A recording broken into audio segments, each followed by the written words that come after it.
At the heart of modern society, an unsettling paradox grows every day. We have never been more connected, but paradoxically, we have never felt so alone. Technology, which was created to bring us closer together, is actually pushing us further apart, creating an invisible gulf between us and our own humanity. But what is alienation anyway? How does it manifest itself in our lives?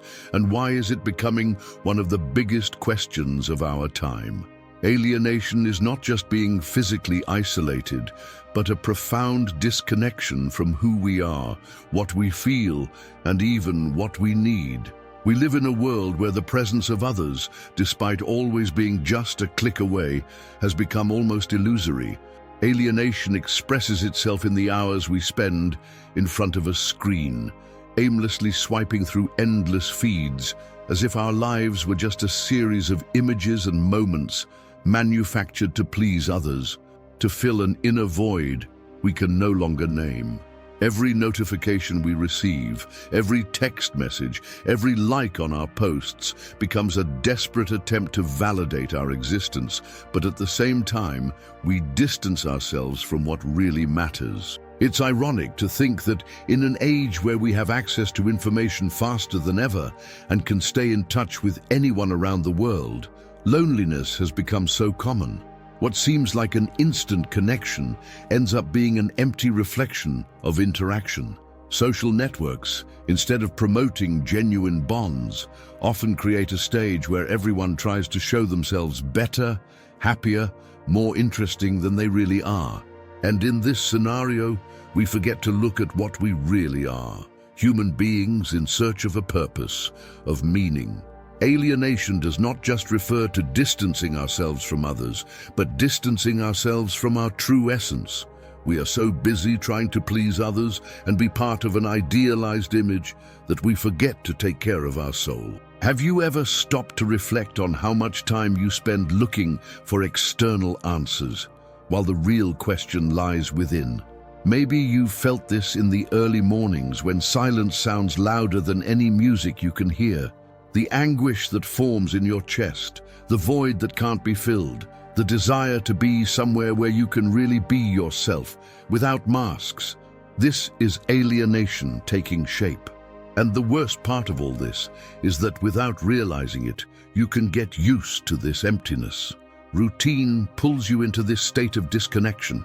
You wake up, get lost in your work hours, get distracted by a video or some post, and the next thing you know, the day is gone and you haven't really lived. You have passed by it, but you have not experienced it. But what is the price of this alienation? She is not a distant shadow that you can just ignore. It directly affects your mental and emotional health. The signs are subtle at first, but over time, they can become overwhelming. Anxiety, feelings of inadequacy, constant fear of not being enough. These are just some of the effects alienation can have on you. When we are disconnected from ourselves, we begin to feel like our life has no meaning. Work becomes a burden. Relationships lose their depth, and even moments of leisure, such as watching a movie or going out with friends, become an incessant search for distraction, not for experience. Have you ever stopped to think about the impact of alienation on new generations? Children and teenagers who grow up in an environment where social interactions are mediated by screens, where friendships happen through short messages and emojis, and no longer through deep conversations or even the simple pleasure of a hug. And when do these generations become adults? Will they be prepared to deal with the real world? Or will they be so immersed in their own digital realities that they will lose the ability to truly connect? Alienation, in this sense, is not just an individual problem, but a reflection of a broader change in society. However, the big question is, what can we do to break this cycle? How can we overcome alienation and reconnect with what really matters? The answer is to stop trying to look for happiness and satisfaction outside of ourselves and start looking within. This doesn't mean you should reject technology or social media. It's not about devaluing the tools we have at our disposal, but about how we use those tools. The key is in awareness. The moment you allow yourself to realize what you are doing, where the feeling of emptiness comes from, and what you really need to fill it, you begin to take the first steps towards reconnection. It is necessary to cultivate presence. It's not just about being physically present in the moment, but about being emotionally and mentally in the now. This takes practice. It requires courage. Was it the last time you spent some time with yourself, without rushing to fill every second with something external? Reconnecting with authenticity begins by stopping seeking approval or distraction and starting to listen to what your heart truly needs. You can start with something simple. Turn off your phone for a few hours, look at the people around you, and ask yourself, what really matters to me right now? How can I be present in this moment? This practice may seem small, but it can be the key to reversing alienation. Furthermore, a powerful factor in overcoming alienation is the practice of cultivating genuine relationships. Authenticity in interactions is a powerful antidote to loneliness. When you allow yourself to be vulnerable and be real with the people around you, you create deeper, more meaningful bonds. This doesn't mean everyone around you will be receptive or that you'll be free from criticism, but contrary to what we've been taught, true connection doesn't come from seeking approval, but from mutual acceptance of human imperfection. The solution to alienation is not a simple return to the past. It's not about abandoning technology, but about using modern tools more consciously. It's about going beyond superficiality and cultivating a life with more depth. How do you feel about your own space in the world? Are you willing to go beyond the surface and look for something more genuine? In the next few moments, we will explore how the search for authenticity can be the key to healing this alienation that feels so overwhelming. Let's discover how, in the midst of a world increasingly distant from the human essence, we can find our way back to who we really are. The alienation we feel, despite being a painful reality, is not a recent or isolated phenomenon. It unfolds in our lives in subtle ways, almost imperceptible at first, but which over time become a constant shadow over our actions, thoughts, and feelings. The search for authenticity, for something that truly connects us to ourselves and the world around us, emerges as a response to this growing void. But what is authenticity? And why has it become such an important and urgent search in our society? Authenticity is not simply being who you are in superficial terms or acting according to what seems natural or instinctive. This is not a simplistic concept or spontaneous behavior. True authenticity involves a deep knowledge and acceptance of yourself, an alignment between what you feel, what you think, and what you do. In a world where external expectations constantly bombard us, authenticity is the ability to remain true to your essence, even when the environment around you tries to shape you in other ways. Being authentic means having the courage to show yourself vulnerable, to expose your flaws and imperfections without fear of being judged, to not lose yourself in the expectations of a world that values appearance more than substance. However, being authentic is not an easy task. We live in a society that constantly challenges us to adapt, to follow pre-established models, to fit into standards that are often false or empty. From childhood, we are shaped by institutions, family, school, and later the media, to become versions of ourselves that meet these expectations. The authentication of our own lives is therefore a process of deconstruction. It's about looking at all the layers of social conditioning that surround us and asking, is this really who I am? Or is this just a reflection of what is expected of me? Authenticity is often a lonely path. When we decide to abandon conformity and start seeking our own path, we are faced with internal and external resistance. Internally, fear of judgment, insecurity about what others will think, and even doubt about whether we are really on the right path begin to emerge. Externally, the pressure to remain part of it, to follow society's unspoken rules, intensifies. But the paradox is that by following these expectations, we are moving further and further away from our true essence. So how can we find this balance? How can we reconnect with authenticity in a world that constantly tries to pull us away from it? The answer to this question is not simple, but it starts with a fundamental movement: stopping. Stop looking for answers outside of yourself. Stop chasing validations that come from others. Stop trying to fit in. Stop comparing yourself. Stop measuring your life by the ruler of what others consider success. And when you stop, you start to listen.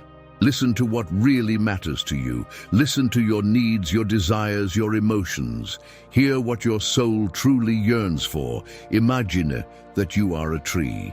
For years you have been pruned, shaped, ripped from your roots to be replanted on lands that are not yours. You grew according to the expectations of others, and in the process, your roots became weak. Your essence was lost. But when you stop, you start to look within. Start reconnecting with your roots, feeling what really fuels you, allowing your true form to manifest. This process is, in essence, a return to what is genuine, to what lies beyond the outer layers of social identity, beyond the masks we wear every day. This is an arduous process because it requires courage to let go of the expectations that others have of us, courage to look within and accept the parts of ourselves that we always try to hide. But it is also a deeply liberating process. When you begin to act in accordance with your true nature, when your actions reflect who you truly are, a deep peace begins to take hold. That void of alienation begins to disappear, replaced by a sense of belonging to oneself. True authenticity is living in accordance with your own truth, not the truths imposed by others. And this truth does not need to be grand or spectacular in anyone's eyes.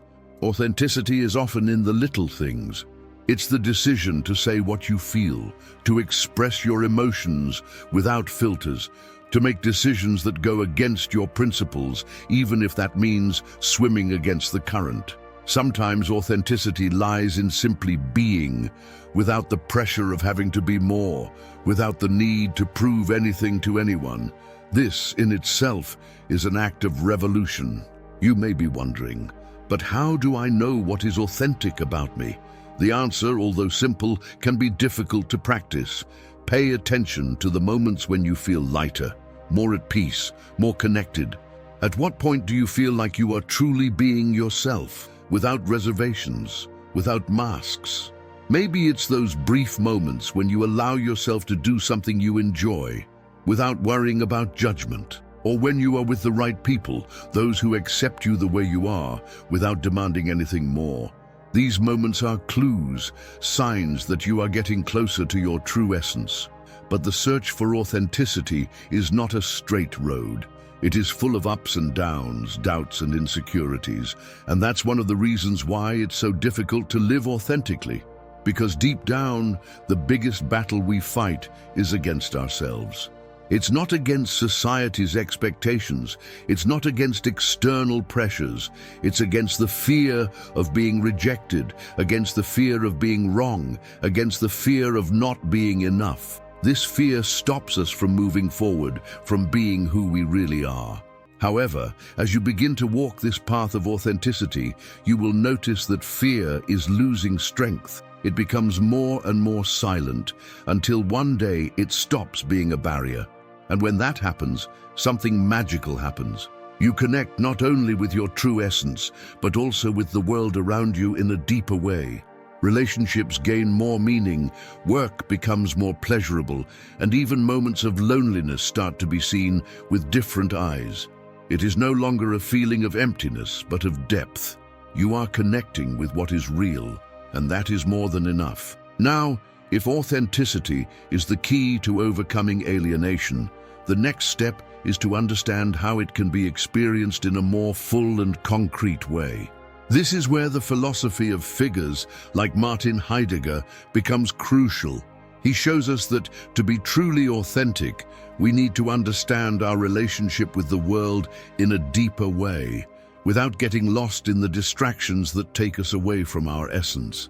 And this is the next step we will take. We will delve deeper into this understanding, seeking answers that can guide us on this path of reconnection. The philosophy of Martin Heidegger, one of the most complex and influential thinkers of the 20th century, offers profound insight into alienation and the search for authenticity. To understand how his philosophy can help us deal with the existential dilemmas of modern life, it is necessary to understand not only the ideas he formulated, but also the context in which he developed them. Heidegger was not just an academic philosopher. He was a radical thinker who sought to understand the fundamental nature of human existence and the challenges that arise from our relationship with the world.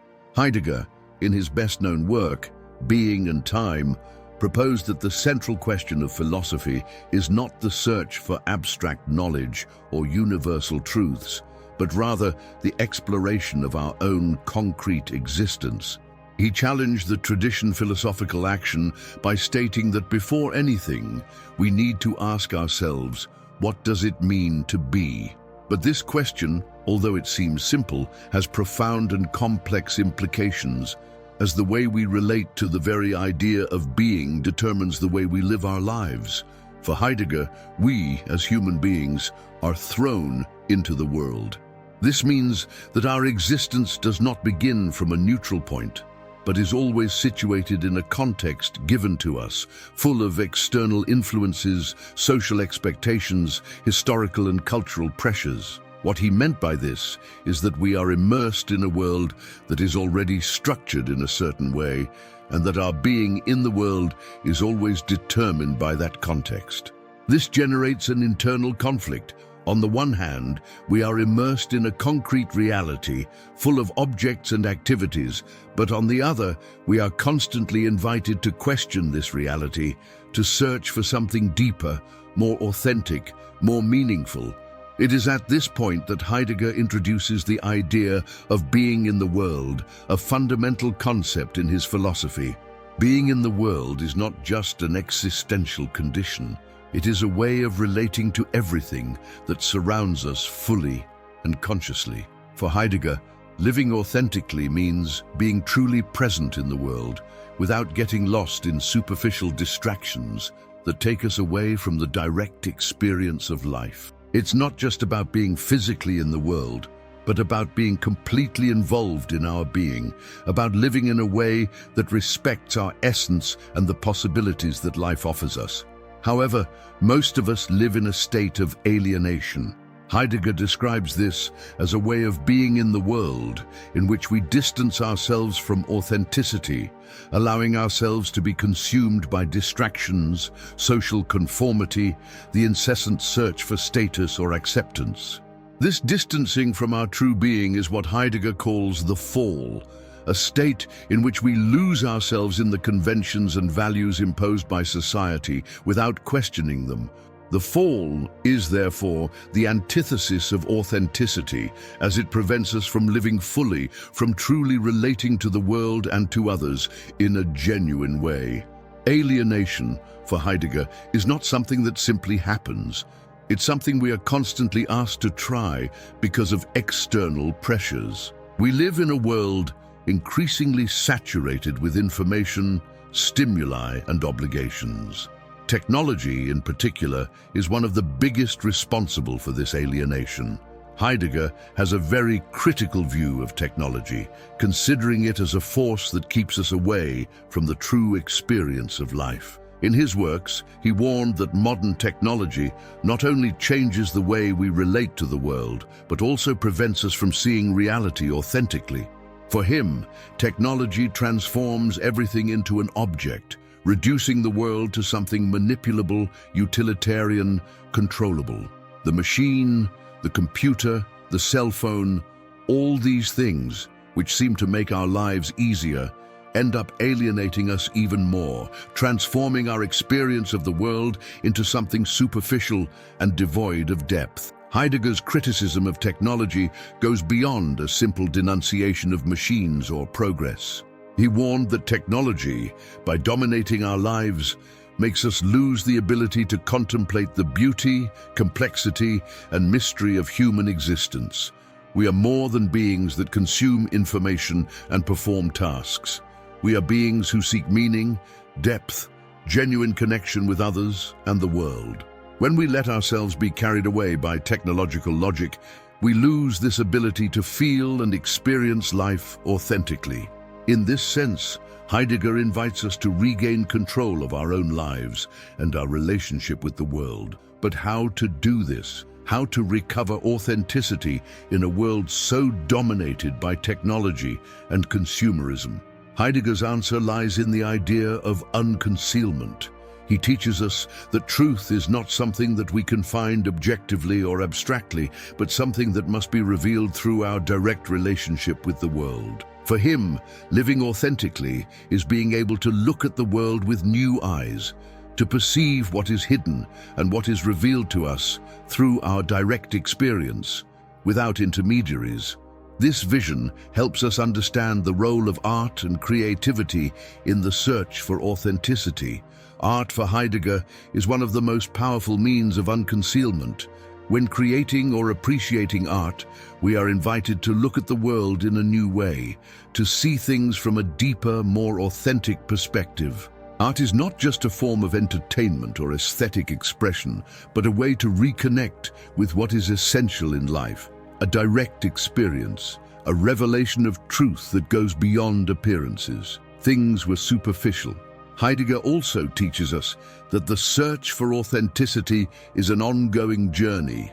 It is not something we achieve once and for all, but a constant process of questioning and re-evaluating our place in the world. The German philosopher reminds us that life is not a ready-made formula, but an experience that must be lived fully and consciously. Authenticity, therefore, is not a goal to be achieved, but a path to be followed, a way of living that requires presence, reflection, and courage to challenge the status quo. Heidegger's legacy, then, is to remind us of the importance of questioning our certainties and of looking at the world with a more open and curious attitude. He shows us that to live authentically, we must first confront the alienation that surrounds us, recognizing the forces that distance us from our true essence. Only when we can free ourselves from external distractions and connect with the world on a deeper level will we be able to achieve true authenticity. And this is Heidegger's invitation: to walk towards unconcealment, to free yourself from the traps of alienation, and to live in a more truthful and conscious way. In the next step of this journey, we will explore how the concept of being in the world directly relates to art and our ability to live authentically. Art, as we will see, is one of the most powerful ways of rescuing authenticity in a world that tends to keep us away from it. Heidegger's concept of being in the world offers a key to understanding the challenge of alienation and how to cultivate a deeper sense of authenticity. When speaking of being in the world, Heidegger was not simply referring to a physical or objective existence in the world. He wanted to describe a way of being that transcends the superficiality of social conventions and connects us with the true meaning of life. Being in the world is, in essence, being in the world in a full, immersive and conscious way. It's not just being physically present, but being deeply engaged with reality, with others, and with our own being. For Heidegger, the human being cannot be understood in isolation. He is always a being in relation, always thrown into the world and interacting with it in ways that are shaped by his history, his culture, and his choices. This means that being in the world is not something fixed or static. On the contrary, it is dynamic and complex, an ongoing experience that involves our thoughts, feelings, actions, and the way we perceive reality. We are constantly in search of meaning, understanding, and connection, and this search leads us to be shaped by external circumstances, but also to shape them based on our choices. This idea of being in the world, therefore, implies an active relationship with existence. We are not here to just be passive spectators of life, but to interact with it in deep and meaningful ways. But the question is, how to cultivate a sense of being in the world in a context as complex and alienating as modern society. How can we escape the superficiality of everyday distractions and truly live in the world authentically? Heidegger's answer involves the idea that we are always in search of something he called unconcealment, a process of revelation that allows us to access the deepest truth of existence.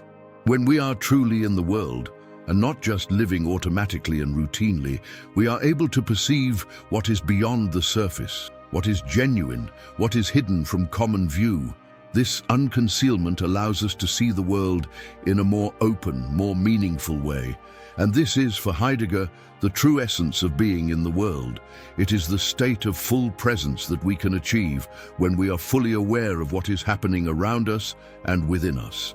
However, modern alienation, driven by technology, the speed of life and social expectations, often prevents us from living this experience fully.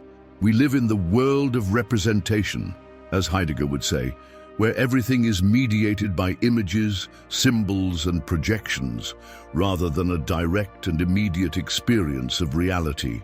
The world, in many ways, becomes a collection of objects, things to be consumed, manipulated, or controlled, but not something we genuinely relate to. Here comes Heidegger's proposal to return to being in the world in a more pure way, detached from all the distractions and superficialities that surround us. The key to this, according to the philosopher, is authenticity. And this is where the possibility of breaking with alienation lies. To be authentic, one must recognize one's own finitude and the finiteness of the world. Death for Heidegger is not a distant and terrifying end, but a constant presence, a reminder that life, as we know it, is finite and therefore precious. This perception of finitude paradoxically makes us more alive, more present. By becoming aware of our mortality, we can begin to live more truly, more intensely, more connected. Being in the world, therefore, requires an acceptance of our own human condition, our vulnerability, our temporality.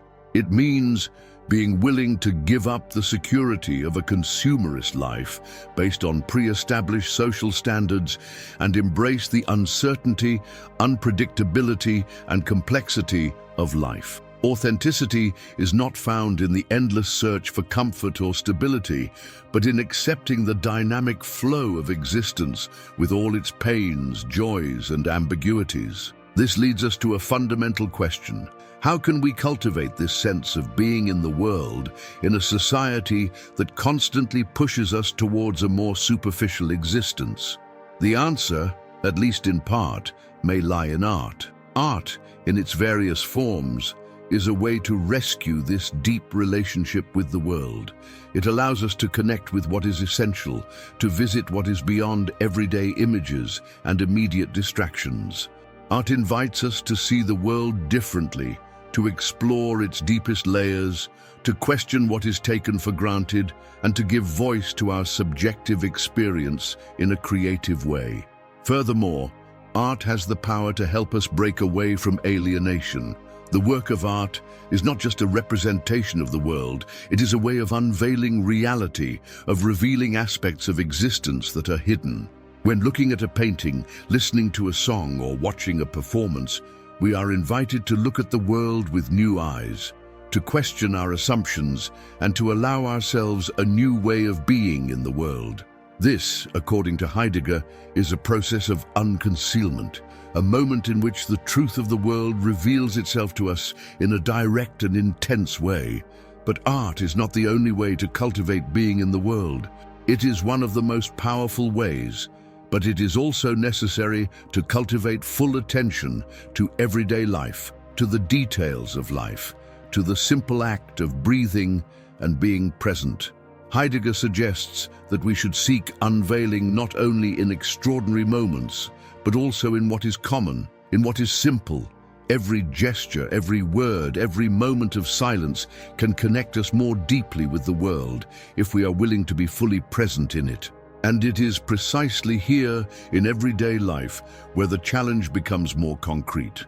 How can we maintain a sense of being in the world when everyday life is filled with distractions, responsibilities, and external demands? Heidegger suggests that it takes a conscious effort to move away from common being, the automatism of everyday life, and choose authenticity. This may mean slowing down our minds, reducing the noise, and allowing the world to reveal itself in its true form without filters or preconceived interpretations. Authenticity, as Heidegger teaches us, is not an easy state to achieve. It demands that we move away from the comforts of a superficial existence and accept the uncertainties and challenges of a fuller life. The constant practice of presence, mindfulness, and reflection will allow us little by little to recover what was lost in the whirlwind of modern life. And when we can do this, we will be able to connect with the deepest truth of being, the one that is beyond appearances, beyond consumerism and alienation. This, in turn, will open a new path to authenticity, a path that, although challenging, is also deeply liberating. As we continue this journey of reflection, we will see how Heidegger's critique of technology intertwines with the search for authenticity and how we can use technology in more conscious and meaningful ways. This will be the next step in path to a truer life. Heidegger's critique of technology is one of the most fascinating dimensions of his philosophy, and understanding this critique is essential to understanding how he viewed the impact of modernity on the search for authenticity. For Heidegger, technology is not just a set of useful tools or innovations, but something much deeper and transformative. It represents a specific form of relationship with the world, a way of understanding and experiencing reality. In his reflections, he highlights a crucial phenomenon. Modern technology has the power to alienate human beings from their true essence and their authentic connection with the world. Heidegger was not opposed to technology itself, but rather to the way it shapes and transforms our way of being in the world. He argued that modern technology not only changes what we do, but also how we think and live. In his work, The Question of Technique, he describes technology as an unveiling or unconcealment of the world, but in a specific way, a way that prevents the authentic revelation of reality. Instead of connecting us with the world in its fullness and complexity, modern technology tends to reduce everything to the condition of a resource, something to be manipulated, controlled, and consumed. The true nature of things, according to Heidegger, is hidden by this way of seeing the world. When he speaks of technology, Heidegger refers to a much broader concept than the simple use of devices or devices. For him, technology represents a way of seeing reality as something to be extracted, calculated, and used, reducing the world to a series of manipulable elements. For example, a forest, instead of being a complex and dynamic ecosystem with its own vitality, comes to be seen as a resource to be exploited for wood production.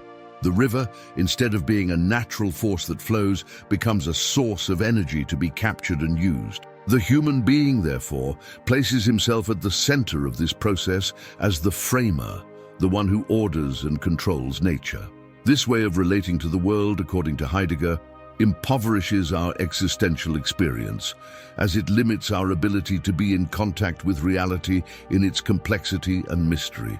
Heidegger did not believe that technology was intrinsically bad, but he saw it as a threat to authenticity because it tends to remove us from direct experience of the world. Instead of being something that reveals and connects, modern technology, with its focus on efficiency and control, ends up hiding the true meaning of things. It places us at a distance from reality, making us become mere spectators and consumers of a world that has been reduced to data, numbers, and formulas. For example, the experience of being in nature, walking through a forest or admiring a mountainous landscape, can be profoundly transformative and revealing. However, the constant presence of technology, such as cell phones, cameras, and tracking devices, can prevent us from fully connecting with the moment. Instead of experiencing the landscape authentically, we are more concerned with capturing it and sharing it instantly on social media, creating an experience mediated by technology rather than experiencing it in its essence. In this sense, technology acts as a barrier, as a filter between us and the real world. Heidegger goes further to assert that modern technology is a form of framing, or Gestell, a German term he uses in his writings. That is, a way of shaping our perception of the world in such a rigid and controlled situation that prevents us from seeing things in their entirety. Human beings become increasingly dependent on technological tools to understand and interact with reality, and as a result, lose the ability to perceive things authentically. He stops being in direct contact with the world and starts living mediated by technique. The idea that nature should be utilized or managed according to human standards and goals is a reflection of this perspective. This process of framing is not limited only to the relationship with nature. It also affects our perception of ourselves and others. Social networks, for example, transform human communication into an exchange of carefully designed and controlled information and images. Interpersonal relationships often become superficial transactions without depth or authenticity. The human being sees himself then as a product that needs to be optimized, as a resource that must be managed and presented efficiently, whether for society or for himself. The search for approval and recognition on social networks, for example, can result in an increasing distance from one's true identity, leading to what Heidegger would call a disauthenticity and existential. For Heidegger, the solution to this impasse is not in rejecting technology completely, but in finding a more authentic way of relating to it. This requires a change in perspective. Instead of treating technology as an end in itself, a means to achieve certain goals, we need to learn to use it as a tool that complements our existence without letting it control us. It is necessary to seek ways of living in the world in a more conscious way, in which technology is not the only mediator of our relationship with reality. One way to do this would be, for example, to rethink how we use technology in our daily lives. How can we use social media without losing our authenticity? How can we take advantage of technological advances to improve the quality of our lives without getting lost in the incessant search for status or an idealized image?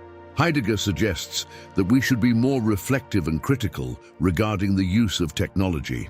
Instead of submitting ourselves to the frenetic pace of modern life and the constant pressure of always being connected, we need to cultivate moments of disconnection where we can reconnect with the world in a more direct and genuine way.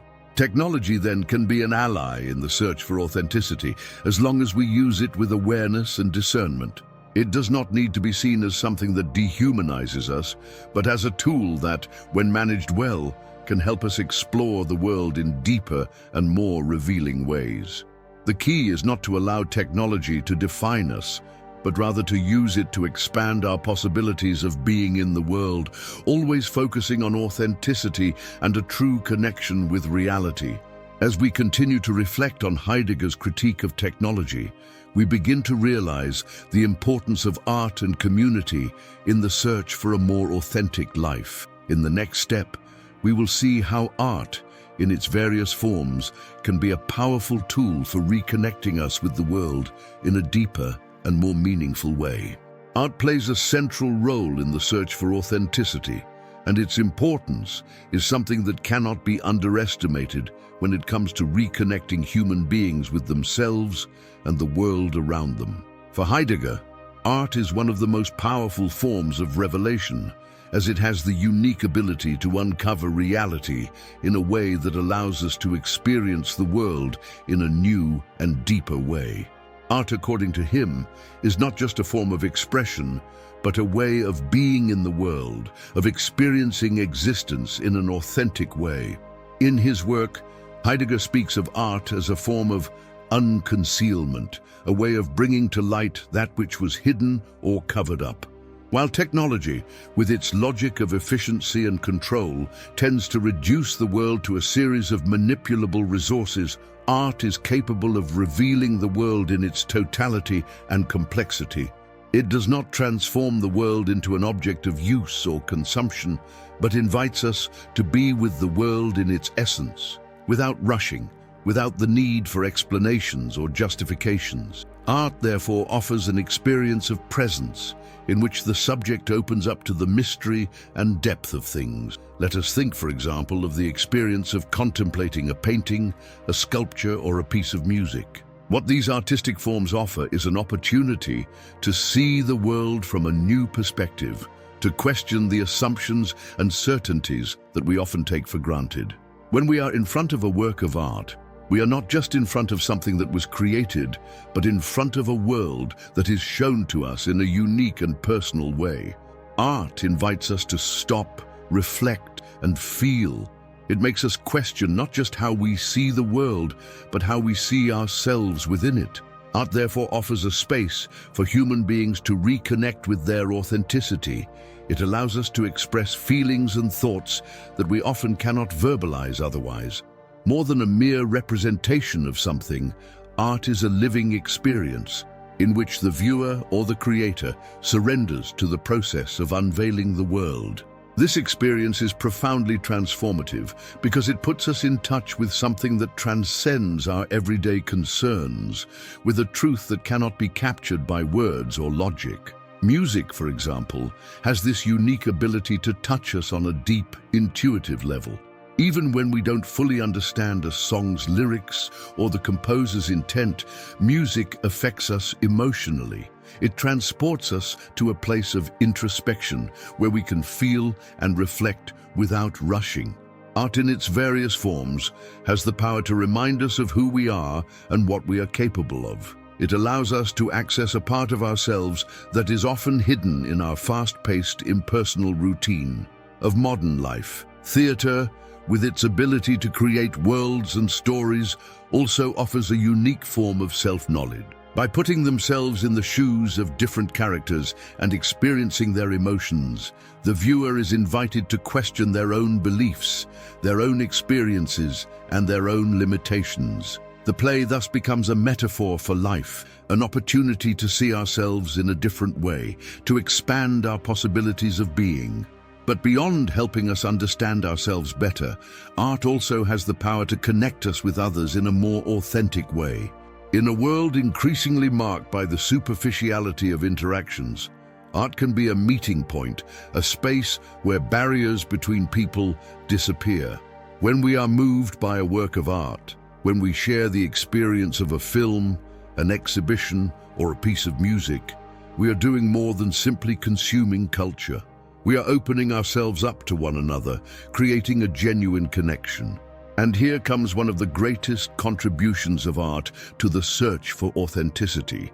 It teaches us to live more fully, to be more true to ourselves and to others. Art does not offer us easy answers or solutions to our problems, but it challenges us to look at the world and life with a new perspective. She encourages us to question ourselves, to go beyond conventions, and to explore new ways of being and living. Of course, the process of creating or appreciating art is not without its challenges. The artist, for example, often faces doubt and fear of failure, the pressure of conforming to market or public expectations. But it is exactly this search for true expression, without worrying about external approval, that makes art such an authentic path. When an artist allows himself to create without the constraints of convention or the search for recognition, he is connecting with something much deeper, with his own truth. However, living art is not something reserved just for artists. We can all seek out forms of art that help us explore and express our authenticity. Whether through painting, music, dance, theater, writing, or any other creative form, art offers us a language that goes beyond words and rational explanations. It allows us to delve into our own experience and connect with something greater, something that transcends everyday life and takes us to a space of freedom and authenticity.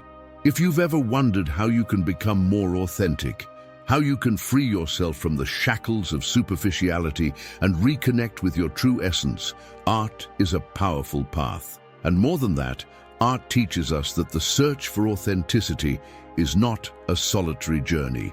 By creating or appreciating a work of art, we are joining all those who have walked this path before us.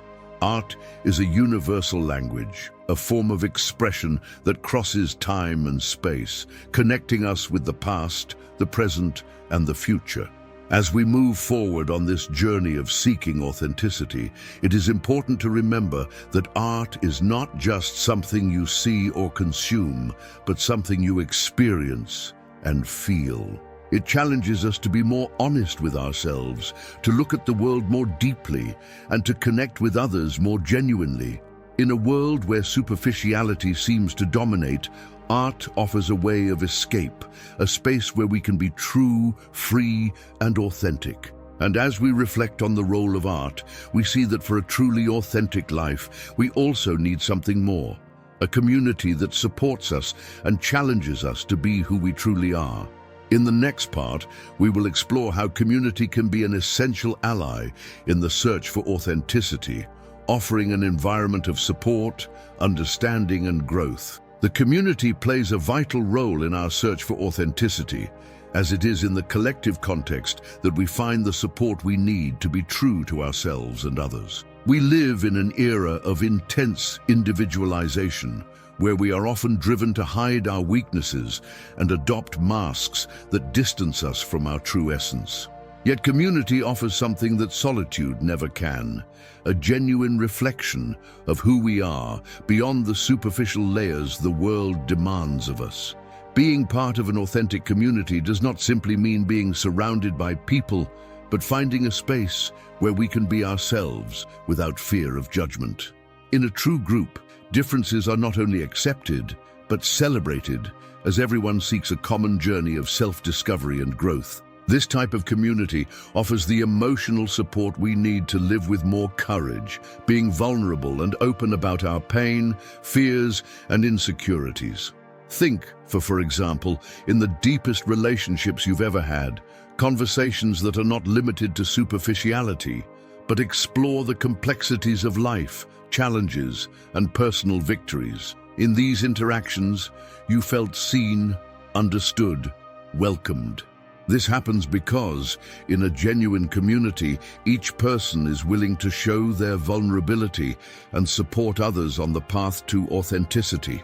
And, in doing so, everyone grows together, because authenticity is a collective journey, where the strengthening of one is the strengthening of all.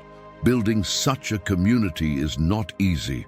It requires time, patience, and a sincere commitment from each member to be honest with themselves and others. And often, this commitment requires us to distance ourselves from groups or environments where superficiality and judgment prevail. However, by finding a space where we can be authentic, we create a solid foundation that sustains us through difficult phases of life, offering the security and support to continue the search for our true identity.